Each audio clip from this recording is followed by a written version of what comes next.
اور جوان میت بھی ہو جائے تو پھر شادی نہیں رہتی، خوشی نہیں ہوتی، پھر غم کے ڈیرے ہوتے ہیں۔ غم کے موقع پہ خوشی یاد آ جائے تو خوشی، بیٹا جوان بیٹا تھا گھر سے چلا گیا، رخصت ہو گیا، اس موقع پہ اس کا رزلٹ بھی آ گیا یا دوسرے بیٹے کا آ گیا، اس نے بورڈ کو ٹاپ کیا تھا، تو غم کے موقع پہ خوشی آئی تو خوشی نہیں ہوگی، خوشی بھی غم میں بدل جائے گی۔ اب خوشی کے موقع پہ غم آ جائے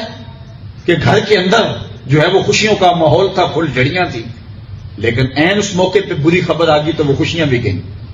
تو غم کے موقع پہ خوشی آ جائے تو پھر بھی غم غالب، خوشی کے موقع پہ غم آئے پھر بھی غم غالب، زندگی میں خوشیاں تھوڑی اور غم زیادہ، تو پھر انسان نے جو زندگی کے اندر نبھا کرنا ہے وہ تو پھر غموں کے ساتھ ہی کرنا ہے نا۔ اس لیے میاں صاحب بولے کہ غم دکھ ہمیشہ تے سکھ کدائیں، دکھ ہمیشہ تے سکھ کدائیں، دکھاں تو سکھ والے، دکھ قبول محمد بخشا راضی رہن پیارے۔ وہ کہتے کہ زندگی کے اندر ہمیشہ سکھ نہیں ہے، ہمیشہ دکھ ہیں، تو انسانوں کو دکھوں سے وقت گزارنے کا فن سیکھنا چاہیے، وہ غربت کی صورت میں ہو، وہ بیماری کی صورت میں ہو، وہ خاندانی پریشانیوں کی صورت میں ہو۔ یہ انسان جب طے کر لے کہ میری زندگی میں یہ سب کچھ آنا ہی آنا ہے تو پھر اس کے بہت سارے دکھ ہلکے ہو جاتے ہیں، لیکن جب وہ اس کے لیے آمادہ ہی نہیں ہوتا، اپنے آپ کو آمادہ ہی نہیں کرتا، تو پھر جب دکھ آتا ہے تو وہ پریشان ہو جاتا ہے، یہ کیوں آیا، جبکہ وہ آنا ہے۔ تو اس کو یہ ذہن بنا لینا چاہیے، اور اللہ تعالیٰ نے اس حقیقت واقعیہ کو جو انسان کی زندگی کا پریکٹیکل ہے اس کو بیان کیا، اور 3 قسمیں کر کے کیا۔ قسم بھی وہ عظیم ہستیوں کی قسم اور عظیم شہر کی قسم، جب مکے میں بھی دکھ آئے اور جب وجود مصطفیٰ میں بھی دکھ آئے، جب جد الانبیاء کو بھی دکھ آئے، مقام اتنا حضرت ابراہیم علیہ السلام کا کہ ایک بیٹا مسجد اقصی کا امام ہے اور ایک بیٹا مسجد حرام کا امام ہے۔ حضرت اسحاق مسجد اقصی کے امام ہیں اور حضرت اسماعیل علیہ السلام جو ہے وہ مسجد حرام کے امام ہیں۔ تو آپ کے پاس تیز برق رو سواری تھی، اس سے بیٹھ کر فلسطین سے کبھی مکے آتے اور کبھی وہاں مسجد اقصی میں جاتے،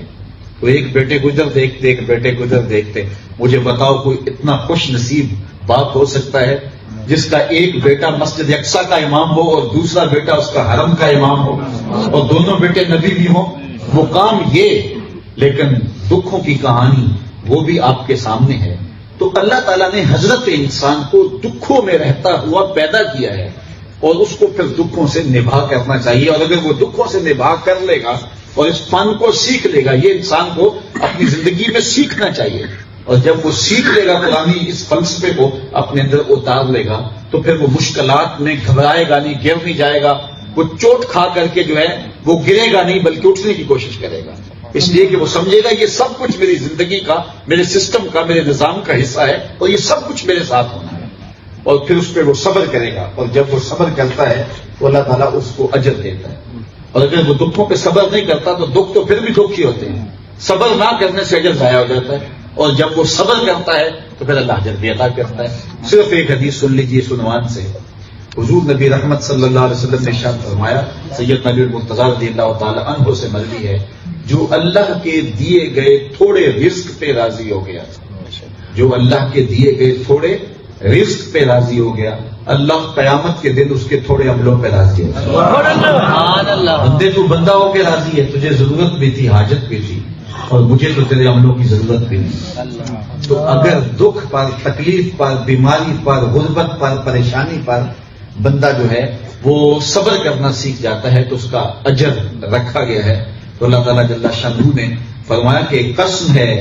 اس شہر کی اور اے محبوب تیرے وجود کی، اور قسم ہے محبوب تیرے والد بزرگوار ابراہیم علیہ السلام کی، ہم انسان کو مشقتوں میں رہتا پیدا کیا۔ تو حضرت امام راضی فرماتے ہیں کہ جب انسان شکم مادر میں تھا تو وہ 3 پردوں میں تھا، بطن کا پردہ، پیٹ کا پردہ، اور رحم کا پردہ اور جھلی کا پردہ، 3 جو ہے وہ تہوں میں تھا اور پانی میں تھا، اور وہ اس کی ٹانگیں بھی سیدھی نہیں تھی، تو یہ اس کا ایک مرحلہ تھا، اور 9 ماہ اس نے اس حالت میں گزارے۔ پھر اس کے بعد یہ مشکل نہیں مرحلہ تھا، پھر وہ شکم مادر سے اس بزم گیتی میں آیا، تو یہ ولادت کا لمحہ، یہ زچہ بچہ دونوں کے لیے موت و حیات کا وقت، تو کہا یہ اس سے مشکل مرحلہ تھا. پھر دنیا پہ آیا، تو جب دنیا پہ آیا تو ہاتھ ہے پکڑنے نہیں جانتا.